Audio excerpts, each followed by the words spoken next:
police raids targeting drug gangs in 3 Brazilian states have left at least 43 people dead. In the latest operation in Rio de Janeiro, police said they returned fire in a shootout in the Complexo de Penha area, killing at least 10.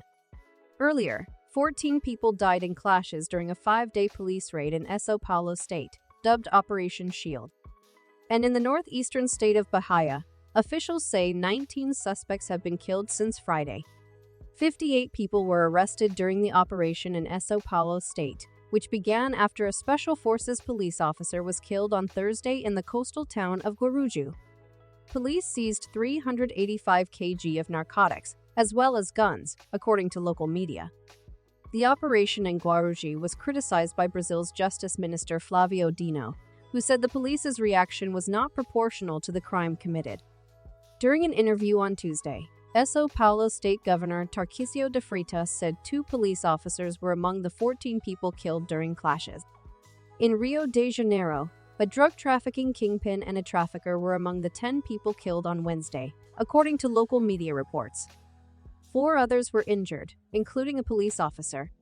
According to the city's military police, the operation in Complexo da Penha, a group of favelas in the north of the city, was launched after intelligence information suggested that a meeting of drug traffic ringleaders would be taking place in the area.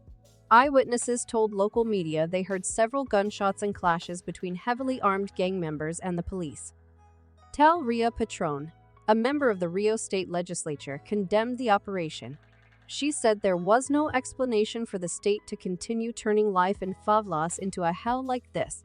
Schools around Complexo de Penha did not open on Wednesday, forcing about 3,220 pupils to stay at home.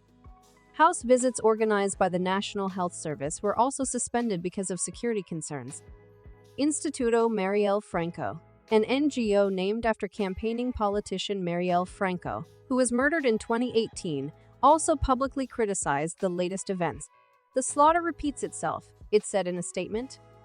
Before her death, Mrs. Franco was an outspoken counselor who had been critical of the police's often deadly raids in densely populated shanty towns, or favelas, and denounced paramilitary groups run by retired and off-duty police known as militia. BBC South America correspondent Katie Watson says police violence isn't new in Brazil. Every week, there are shootouts, leaving people dead. Rio de Janeiro, our correspondent adds, is one of Brazil's most violent states, and operations to tackle drug crime in areas such as favelas often lead to fatalities and accusations that the authorities are poorly trained and trigger-happy. Meanwhile, in the northeastern state of Bahia, clashes between police and gang members between Friday and Monday revolved around 3 cities: Salvador, Itatum, and Camaari. The deaths included 7 people killed in Camaari on Friday and another 8 people killed during clashes in Itatum on Sunday. In Salvador, clashes between police and armed suspects killed 4 others and led to school closures in the area on Tuesday. Guns, phones, and drugs were seized during the 3 operations. Our correspondent says it is a complicated picture in a country with a high level of gun violence, where fears about security are also growing. But, she adds, there are increasing calls to look into human rights abuses committed by the police.